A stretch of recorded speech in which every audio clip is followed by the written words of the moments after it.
An old story. An old story. We'll start out with it this morning. This beautiful farm was laid out. All the animals, you know. Imagine the Charlottesville picturesque scenery sitting here. Beautiful place all setting up. A great farmer, always took care of the land, took care of his animals.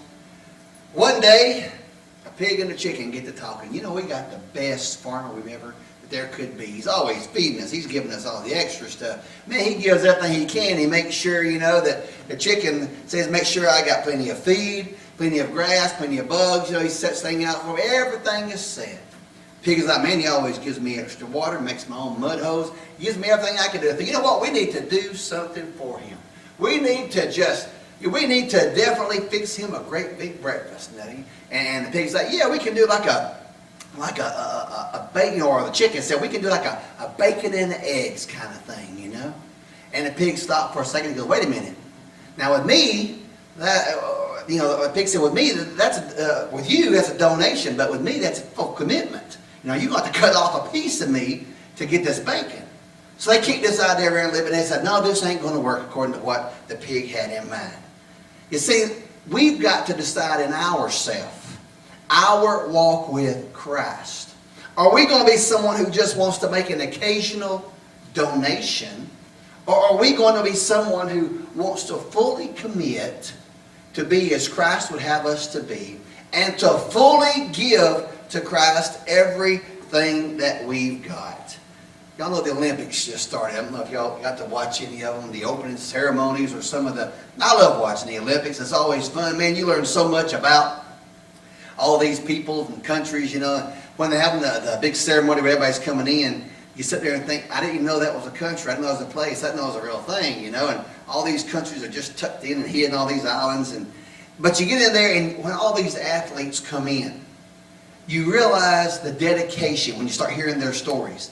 How much dedication, how much of their life they have given to become this athlete just to get this chance, just to get this opportunity to enter themselves into these games.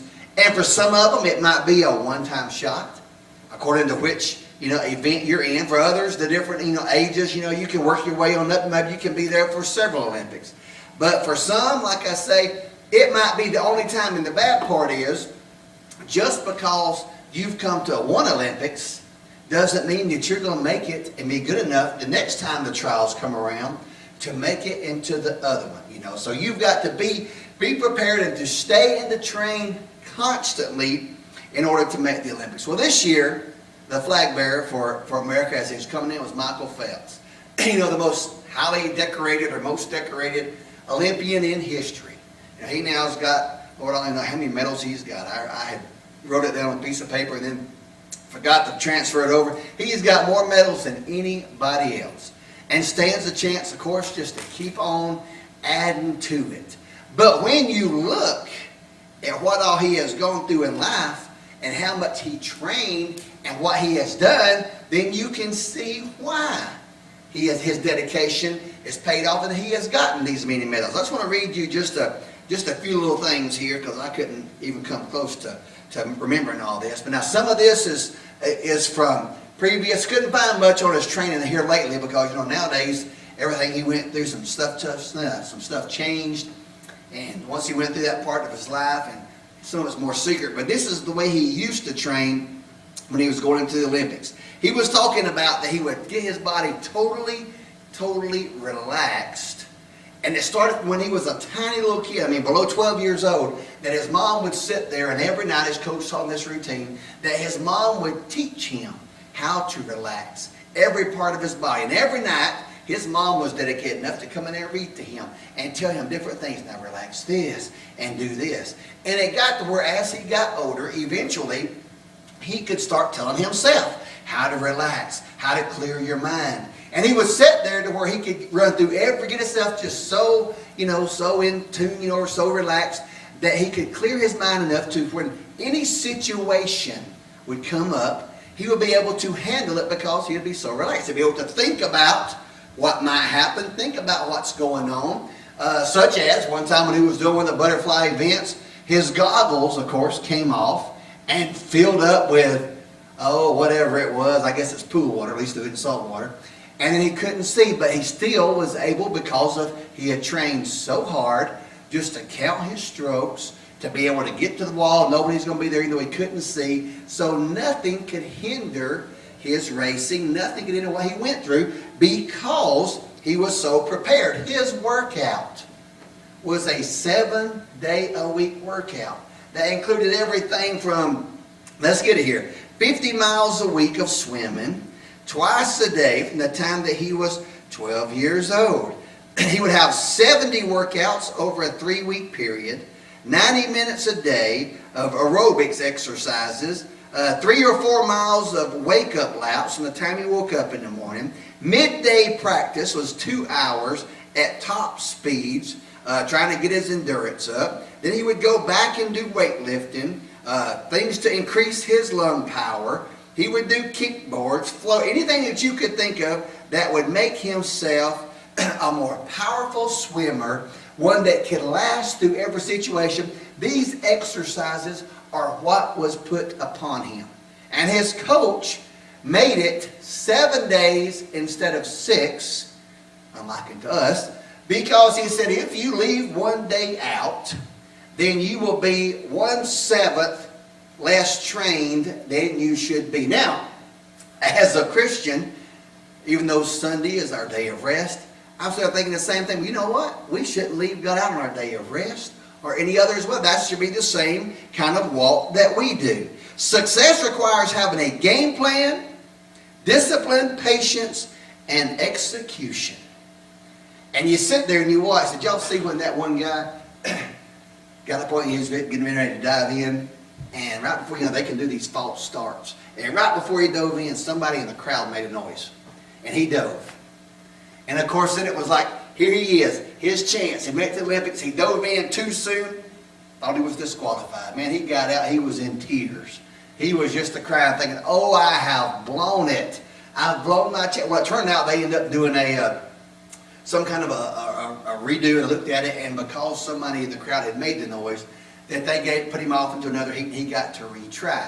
But think about it. If you give your all, and you give everything you can, and just that one little bitty thing goes wrong, think about it. He thought he had blown it. We can't afford in our Christian walk to blow it.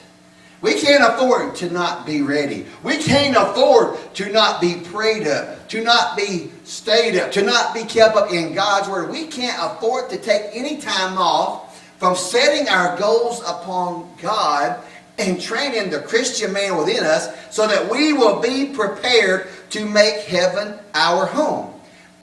Nothing that is valuable is achieved without effort. Start thinking about that. If it's valuable, then you've got to put effort into it. Your Christian walk ought to be the most valuable thing that you could think of. More valuable than having a nice house, having a good car, having all the riches, being famous, being fortunate. Your walk with Christ, your relationship with Christ, ought to be the most valuable thing to you, because it is the only thing that you can take from this life to the next one. It is the only thing that's going to get you from this life to the next one. And in Luke 9:23 and through 25, Jesus said unto them, if any man will come after me, let him deny himself, take up his cross daily, and follow me. He didn't say take it up when you wanted to. He didn't say the days that you felt like it. But he said to take up your cross daily. Deny yourself daily. Folks, we have to be able to put everything else on the back burner. Just like one of those Olympic athletes, we have to be willing to sacrifice this, as we call it, the world's, everything the world has to offer. But we have to be able to put God first, put what He wants for us first. Make sure that we are exercising with God every day. How do you exercise with God? Well, you get out and you walk with Him, and you talk with Him, and you run with Him, and you sit there and you worship with Him. The best exercise you can do is to grab God's hand and say, "You, wherever you lead me, I'm going to follow. Whatever you ask me to do, I'm going to exercise my prayer life. If you want me to kneel and pray, God, I'm going to kneel and pray. You want me to get on the phone and call somebody, I'm going to call somebody. You want me to go and visit, I'm going to go and visit. But whatever God tells you to do, you take His hand and let Him lead you and exercise with Him daily." It says, "For whosoever will save his life shall lose it.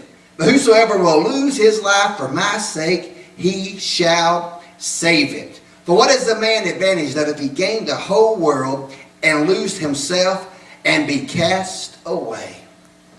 What good would it do you to be the most famous, the most decorated Olympic athlete, the most whatever, the most popular athlete, the most popular whatever? What good would it do you to be the most popular in this world if when you get to heaven and they open up the book of life and God looks and He says, "I'm sorry, I don't see your name written. I'm sorry, the blood has never been applied to your life." What good does would it do you to whatever you've done on earth? What good would that do you then? It wouldn't, unless you have given your heart to God and you become popular when He writes your name down in that book and says, "Welcome in, my good and faithful servant. You have been faithful over a lot, so come on home." And that's the time that we want to have our name called up. It's not because we want to be known in the world, but because we want to be known in the heavenly kingdom for what we've done for God, not for what we've done for fame, for what we've done to enrich His kingdom, for what we've done to carry out His word. That should be the goal that we have set. What we can do to make our life more richer for Him. What we can do to make our life and ourselves a tool, a utensil that's used for God and His kingdom, for His glory. That's what we should shoot for. Have you ever noticed that when the going, what's that saying? It's good when everything is good and easy. And boy, you can just sit there and just live life large. Oh, I got all the blessings flowing in. You know, Job, he had it made for the longest time. Job was a blessed man. He had the blessings pouring. Big family, big money, lots of cattle. Man, he had it all. But all of a sudden, the blessings stopped. All of a sudden, not just the blessings stopped, but things started going wrong. All of a sudden, things started falling apart in Job's life. Children starts dying. Everything gets stolen. Everything wiped away from him. But Job held true to God. Job held through because his relationship with God wasn't rooted and founded upon what God has given him, but who God was to him. It had become such a part of his life that God was so much in it, that God was so relevant in it, that it didn't matter what on earth was taken away, as long as the relationship with God, as long as his walk with God was the same. He was just as happy when he was rich or when he was poor, because he knew he had God on his side. And when we've got God on our side, folks, we've got it all. Whether the world thinks so or not, or whether at times we think so or not. If we've got God, we've got it all. So during the tough times, during the rough times, when things are not looking as rosy as they should be, keep your eyes focused upon Him. What if David would have given up? What if David would have decided, you know what? Had a son just die, family falling apart. I don't think I'm going to do it. Just imagine. What if the three Hebrew children had given up? You know what? We're getting to where our lives are threatened. I had just as soon not put my life on the line for God. I'm just going to give up. What if Daniel would have decided, it's not worth it. It's not worth it to pray morning, noon, and night if I'm going to be thrown into the lion's den? What if they had decided these things? And we'd be doing the same thing. We'd be saying, well, you know what? The saints of old couldn't make it. So what makes me think I can? But God tells us, no, look back upon their faith. Look back upon what they've done. Look back upon what they did, believing and trusting in me. What I did for them, He says, I'm not going to put somebody else higher than you. If I did it for them, I'm going to do it for you. Here's Paul in the book of Acts. It says, a certain woman named Lydia, a seller of purple of the city of, I can't even read any of my glasses on here. Thyatira, which worshiped God, heard us, whose heart the Lord opened, and she attended unto the things which are spoken of Paul. And when she was baptized, and her household, she besought us, saying, If you have judged me to be faithful to the Lord, come into my house and abide there. And she constrained us. You see, here's Paul out doing work for God. He's teaching, he's preaching, he's getting folks saved. And boy, everything is going good. And she's sitting there hiding him in his house. She's sitting there ministering to him. And as long as it's going good, what is Paul doing? He's still working in the ministry. But in verse 19 it says, And when her masters saw that the hope of their gain was gone, they caught Paul and Silas and drew them into the marketplace and unto the rulers and brought them into the magistrates, saying, These men, being Jews, do exceedingly trouble our city, and teach customs which are not lawful for us to receive, neither to observe, being Romans. And the multitude rose up together against them, and the magistrates rent off their clothes and commanded to beat them. And when they had laid many stripes upon them, they cast them into prison, charging the jailer to keep them safely. Who received such a charge thrust them into the inner prison and made their feet fast in the stocks. Here they are out doing good, and boy, everything's nice and rosy, but all of a sudden they know that they're not doing what the world wants them to do, what the people want them to do, but they're doing what God wants them to. And it says that they're casting out demons, and all of a sudden the people realize, now wait a minute, the people that own this woman, all of a sudden they're not going to be making their money. So they get up a big bunch of people, a big crowd, they get these charges up against them, they pull them in, it says they rent their clothes off, they beat them with stripes upon their back, and they throw them into the inner parts of the jail. Things all of a sudden wasn't looking as good. Things all of a sudden wasn't as bright and cheery. Things all of a sudden wasn't just rosy anymore. But did Paul and them refuse to give up? No. In the book by Tim Bowden called One Crowded Hour, he describes an incident in Borneo in 1964. The Nepalese fighters, they were known as pronounce this right, the Gurkhas, would ask if they would be willing to jump out of the plane in order to be able to get to where they could set up an assault upon the people that was trying to oppress them. They said, would you be willing to jump out of the plane in order to get to where we can get you to this point to where we'll be able to go in and make a strike against them and be able to put down the oppressors so that you can once more live the life that you need to live? And it said that the men, they talked among themselves, and they said, we would be willing if you could get the plane to fly really low and really slow and bring us over a marshy area. And it says they looked at them and they thought, well, wait a minute. You want us to fly in really low, even 100 feet? But at 100 feet, your parachutes won't have time to open. Said the men looked at each other and said, parachutes? We didn't know you was going to give us parachutes. We was just willing to jump out and do whatever it took so that we could live the life of freedom that we needed. Folks, sometimes God tries to give us stuff and God tries to tell us stuff, but we've got to be fully committed. These folks were fully committed. It didn't matter if they didn't have a parachute. They were fully committed, be willing to jump out of an airplane at 100 foot into a swamp if they could live their life free. Do we have that same dedication to God? Are we fully committed even though God might not open up the whole story in front of us? God might not show us, here's your parachute. God might not tell us everything that He's got in store. He might just say, go this way, do this, or say this. Are we fully committed and able to trust in what God tells us? You see, Paul here, he was fully committed. He trusted in what God had told him. And it says at the midnight hour, Paul and Silas prayed. And as they prayed, we know the story.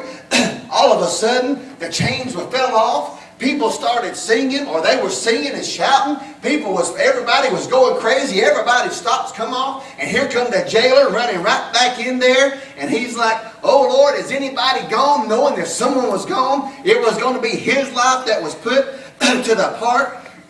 And Paul says, hey, don't do yourself any harm. Just stand back. He said, all of us are still here. Then he called for a light and he sprang in and he fell down before Paul and Silas. In verse 30 says, they brought him out and said, sirs, what must I do to be saved? And they said, believe in the Lord Jesus Christ, and thou shalt be saved. Sometimes our dedication, it takes perseverance, but if we have the dedication, if we have the commitment, and if we're willing to persevere, folks, we will see God not only work in our lives, but work in the lives that surround us. If we will just trust, no matter what comes our way, no matter if it's sickness, no matter if it's ill, no matter what is laid upon us, no matter what happens, just like it happened to Job, if we will trust and believe and commit ourselves to God, we can accomplish anything. Let me read you this.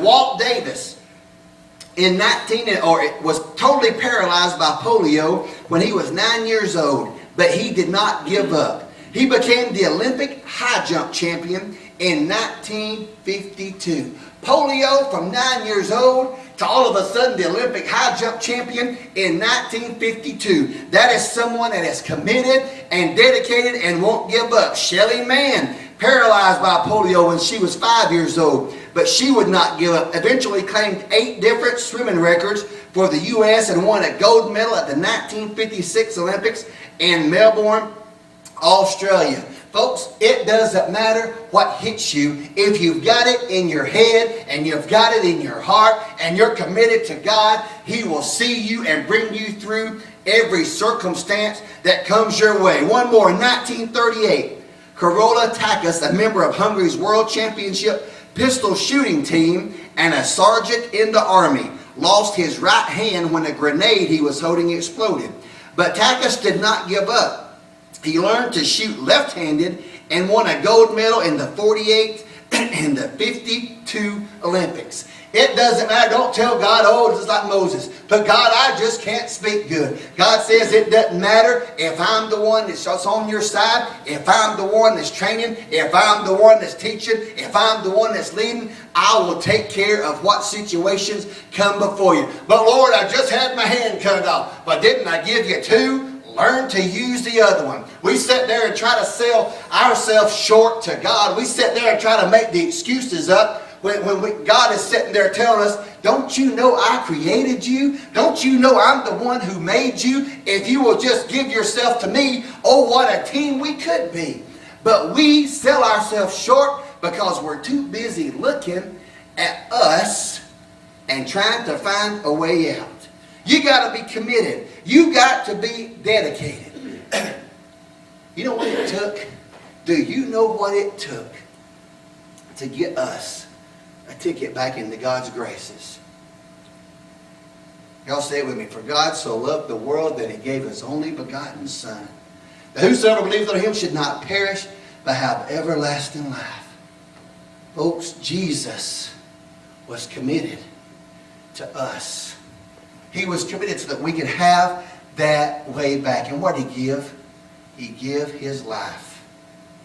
He took the stripes upon His back for the healing of the nations, and then He gave His life so that we could have life and have it eternal. In Psalms 37 and 24, talking about us men, though we fall, we shall not be utterly cast down, for the Lord upholdeth us with His hand. Jesus says, run the race, give your heart, give your life for me. He says we must die daily. Think about that first verse we read. Paul says in 1 Corinthians, know ye not that they which run a race, all run, but only one receiveth the prize? So run that you may obtain. You get up there in the race. Y'all ever seen the Peachtree Road race, you know? You've got your serious runners, and they let them go first. And then you got everybody that wants the t-shirt. You know, been there, got a t-shirt. I just want to finish, doesn't matter what place. And they run, and that's great.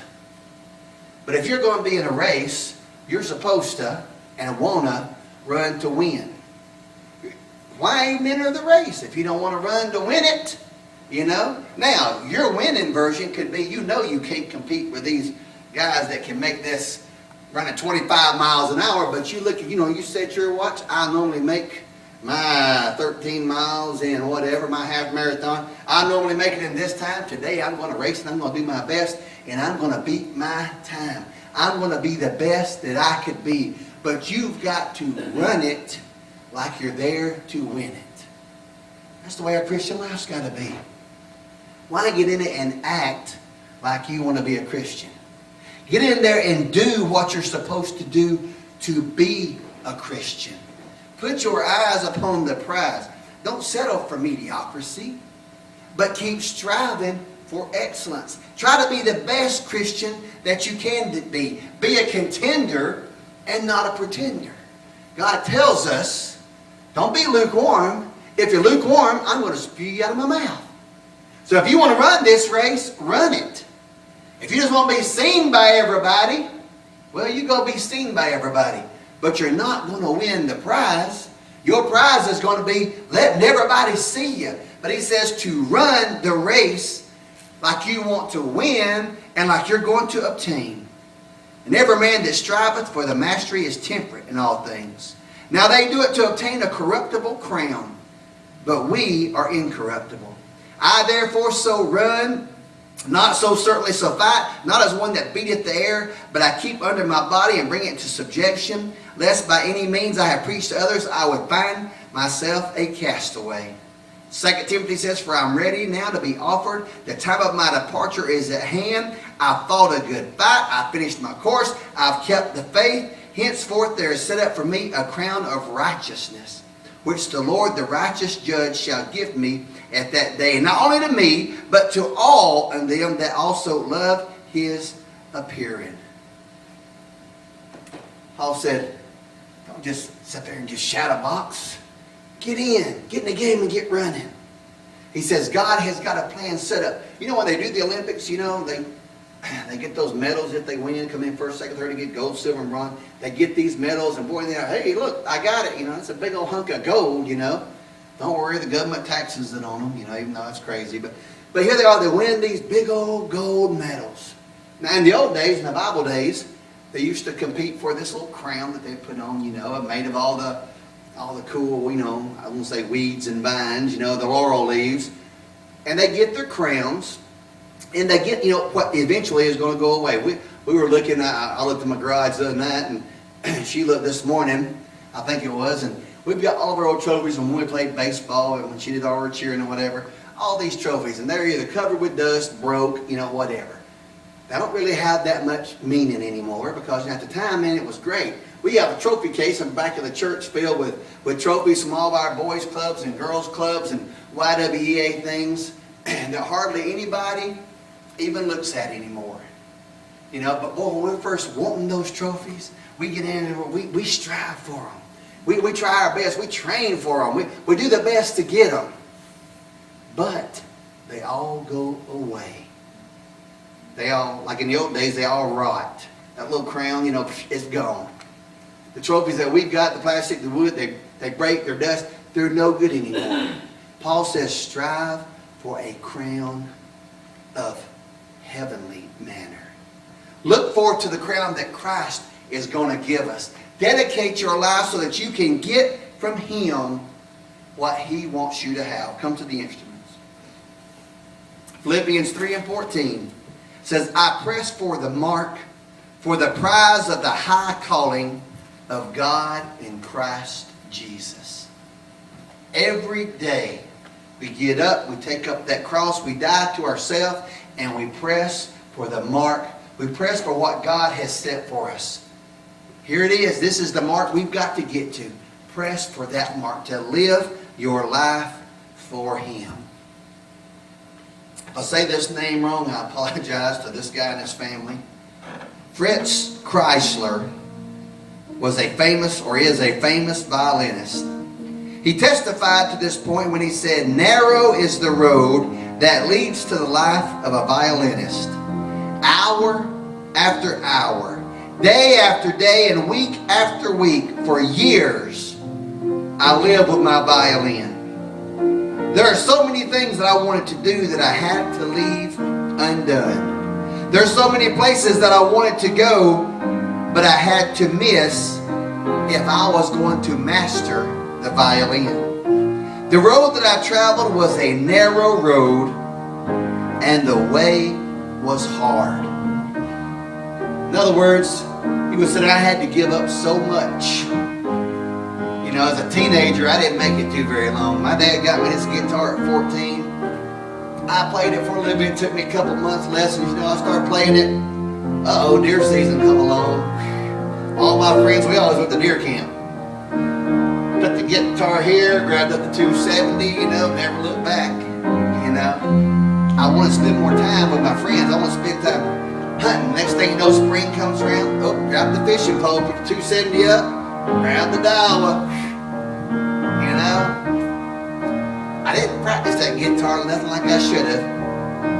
I've had time with my friends, go on vacations and see stuff. And that's what he was saying. He said, you know, I had to give up a lot of childhood things. I had to give up time with my friends. I had to give up seeing places if I wanted to master the violin. And man, he could play and it would just bring tears to people's eyes. He could sell out concert halls. One day at one of his play, you know, right before the concert, after the concert, it says a woman rushed up to the famed violinist Fritz Kreisler after a concert and cried, I would give my life to play as beautifully as you do. To which he replied, I did. I did. When we stand before heaven, when we stand before Jesus and God at the throne, God is going to ask us, did you give up your life? Was you able to give up everything in this world to make it to this point? Or did you follow after what the world had? Did you follow after what your friends did? Did you give it all to me? And I hope and pray that your answer can be, Lord, I did. And then he looks down and says, enter in. Success requires having a game plan. It requires dedication, discipline, patience, and execution. This right here about sums it up. Stand to your feet. At a meeting of the Fellowship of Christian Athletes, Bobby Richardson, the former New York Yankees second baseman, offered a prayer that is classic. This is what he said.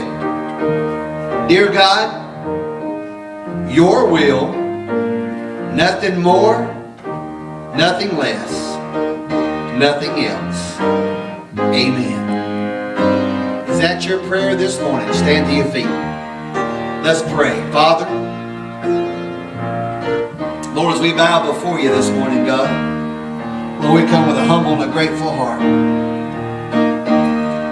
Lord, we ask you to look at us, Father. Look deep in our hearts, our minds, our souls. God, reveal what you see to us. Father, are we being that Christian that's walking that dedicated and that determined life? Father, do we have ourselves, Jesus, in the place that you would have us to be? Father, for where that no matter what comes our way, God, Lord, that we truly trust and believe in you. That we truly, Father, give our hearts and lives to you. That we can stand even though the world, Father, is going one way, that we can go the other. No matter if our friends, Father, want to follow what the world has, that God, Lord, we can still take a stand for you. God, are our minds set upon your word, upon your will, and upon your way? God, as you look in and as you bear before us, Father, we ask that you help us. Give us the strength to overcome. Give us the power to stand in your word. And Father, give us the wisdom to use, God, Lord, what you taught us, Father, to overcome the wiles of Satan. And I minister to everyone that's in this house. Minister to everyone that hears this word. And bless us, Father, as long as you can. Bless us, God, in such a way, Father, that we realize that we don't need this world. Father, we just need you. Every day holding our hand, every day leading our path. That God, even though we may stumble, God, even though we may fall, God, you're there to lift us up. You're there to dust us off and set us back on that path if we will trust in you. Now keep us this morning. In Jesus' name we pray. These altars are open if you want to come and worship this morning. If you want to worship from your seat, I think this chorus says that to be glory, honor, and praise to God this morning. If you just want to lift up your hands and just worship God, thank Him for where He's brought you from. Thank Him for what He's going to bring you through, and know that as long as you're trusting and believing in Him, that everything is going to, I'm not going to say it's going to be okay. It might be a rough road, but everything is going to be okay. Let's just sing this chorus this morning. Let there be glory.